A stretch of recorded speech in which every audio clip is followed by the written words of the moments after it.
अगर आप ट्रेन के जनरल की क्लास की टिकट खरीद के ना अगर आप स्लीपर की क्लास में यात्रा करते तो यहाँ पर भारतीय रेलवे आपके ऊपर टोटल जो 3 रूल है वो अप्लाई हो जाते हैं, जिनमें से पहले रूल में आपके ऊपर पेनाल्टी का जो रूल है, पेनाल्टी का सिस्टम है वो आपके ऊपर एप्लीकेबल होगा। दूसरे और तीसरे रूल में ना जर्नी को लेकर के क्या रूल है वो आपके ऊपर अप्लाई हो जाएंगे। बेसिकली इस वीडियो में ना आपको इन तीनों रूल के बारे में बिल्कुल डिटेल्स में बताने होंगे, स्टेप बाय स्टेप आपको फुली एक्सप्लेन करने वाला हूँ, वो भी बिना किसी लाइक और सब्सक्राइब के नाटक के। तो शुरू करते हैं। यहाँ पे हम लोग सबसे पहले बात करते हैं सबसे पहले वाले रूल के बारे में। तो अगर आप ट्रेन की जनरल की टिकट को लेकर के ना स्लीपर कोच में पाए जाते हैं, तो जब भी टीटी आपके पास आएंगे आपके ऊपर बिना कुछ सबसे पहले आपके ऊपर 250 रुपये की पेनाल्टी, जिसे आप चालान भी बोल सकते हो, 250 रुपये का पेनाल्टी चार्ज आपके ऊपर लगा देंगे। अपने हम दूसरे रूल के बारे में बात कर लेते हैं। पहला रूल मैंने आपको बताया ना, बिल्कुल यह आपके ऊपर 101% एप्लीकेबल होगा, कुछ भी सोचने जैसी बात नहीं है इसमें। हम 250 रुपये पेनाल्टी आपको दे ही देने। अगर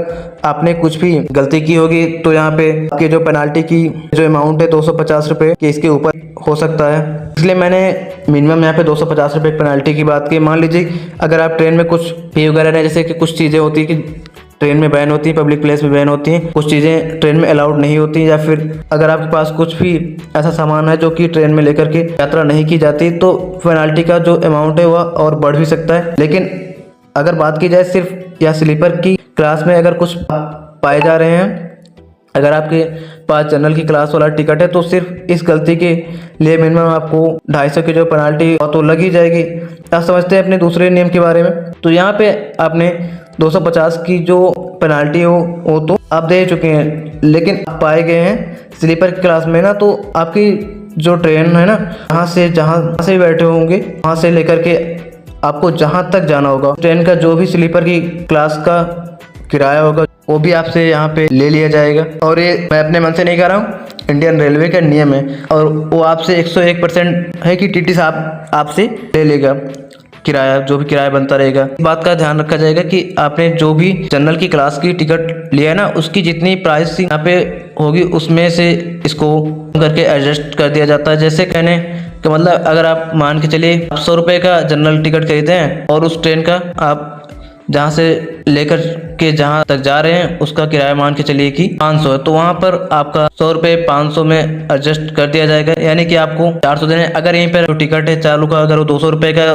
500 रुपये अगर इसका है, तो यहाँ पर आपका वो 200 रुपये काट के आपको यहाँ पर 500 रुपये ही दिए जाएंगे, मतलब आपको 200 रुपये एडजस्ट कर दिया जाएगा। 250 तो आप पहले ही दे चुके हैं। अब हम अपने तीसरे पॉइंट के बारे में बात कर लें, लेकिन इसी पॉइंट में एक और चीज़ आपको समझनी है कि यह चीज़ आपके साथ तभी होगी जब आपकी कोच में ना जो सीट है कोई भी यहाँ पे खाली, जैसे मान लीजिए कि बहुत सारे लोग हैं कि अपनी ट्रेन किसी कारणवश छूट जाती है, तो किसी भी वजह से कोई पैसेंजर अगर ट्रेन में नहीं बैठ पाता, तो लोग लास्ट टाइम में अपनी ट्रेन की टिकट को कैंसिल करा देते हैं। मतलब किसी भी तरीके से अगर आपकी ट्रेन में जगह है तो टीटी जो वो आपकी ट्रेन का जो टिकट है वो आपको बना करके दे देंगे। अगर मौके पे सीट अवेलेबल है, जो भी सीट अगर रहेगी तो आपको प्रोवाइड भी करवा देंगे। ऐसा नहीं कि आपसे बस केवल पैसे लेंगे, जो सीट रहेगी वो आपको प्रोवाइड भी करवा देंगे, क्योंकि आपने अपना किराया से जहाँ तक जाना है टिकट कलेक्टर होता है वो तो किराया तो आपसे ले चुका है, तो अगर सीट अगर रहेगी तो आपको सीट भी वो प्रोवाइड करवा देगा। आपकी कोच में कहीं भी आसपास या फिर आगे की कोच में, जैसे स्लीपर की कोच में तो एक ही ट्रेन में होगी नहीं, बहुत सारी होंगी। स्लीपर डिब्बे की जो भी ट्रेन होती है एक ही कोच थोड़ी होती है, इसमें तो कई सारी कोच रहती है, उसमें तो बहुत सारी होंगी। तो टीटी को इस बात की नॉलेज रहती है कि कहाँ पर कितनी सीटें, कौन सी कोच में कितनी सीटें खाली हैं, कितनी सीटें यहाँ पर भरी हैं, कितनी सीटें खाली जा रही हैं, तो टीटी आपको एक सीट भी यहाँ पर दे देंगे।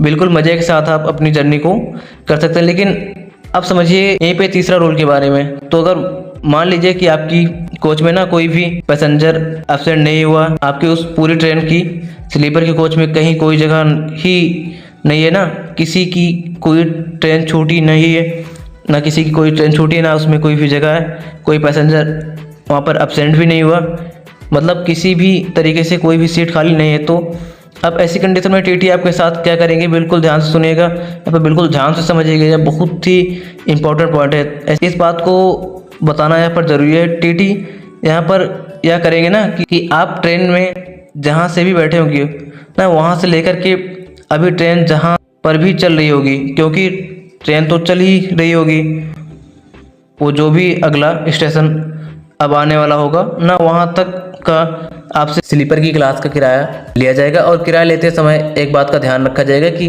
भाई आपका जो जनरल टिकट है उसके किराए में से एडजस्ट कर दिया जाता है। ऐसा नहीं कि आपका जनरल टिकट का कोई वैल्यू नहीं है। अभी आप यह सोच रहे होंगे कि भाई अगले स्टेशन तक का ही किराया क्यों लिया जा रहा है, मैं जहाँ तक जाना चाह रहा हूँ वहाँ तक का किराया क्यों नहीं लिया जा रहा है। यहाँ पर ऐसा इसलिए नहीं किया जाएगा क्योंकि आपसे अगले स्टेशन तक का किराया सिर्फ इसलिए लिया जा रहा है क्योंकि उसी अगले स्टेशन पर आपको उतार दिया जाएगा। अब आपके पास यहाँ पे 2 ऑप्शन है वो बच जाते हैं। आपके पास जनरल का तो टिकट है, आप अपनी उस जनरल की टिकट को लेकर के जब अगले स्टेशन पे आपको उतारा जाएगा तो आप वहीं जनरल की क्लास में जाकर अपनी यात्रा करिए या फिर आप वहीं से उतर के अपने घर चले आइए। क्योंकि भाई आप स्लीपर की क्लास यानी कि एक रिजर्व क्लास में ना भीड़ नहीं लगा सकते, ये इंडियन रेलवे का रूल है। अगर आप यह जानना चाहते हो कि आपकी उस चलती ट्रेन में ना कौन सीट खाली जा रही है तो इस बात का पता आप खुद से लगा सकते हो, अपने मोबाइल फ़ोन से लगा सकते हैं। या फिर ट्रेन अगर अभी आधे घंटे में शुरू होने वाली तो भी इस बात का पता लगा सकते हैं। चलती ट्रेन में खाली सीट का पता कैसे लगाना है, इस पर मैं एक डेडिकेटेड वीडियो बना दूंगा। इस वीडियो में आपकी क्या राय है, जानकारी आपको कैसे लगी कमेंट करके बताएं। फिलहाल के लिए दीजिए मुझे जय हिंद।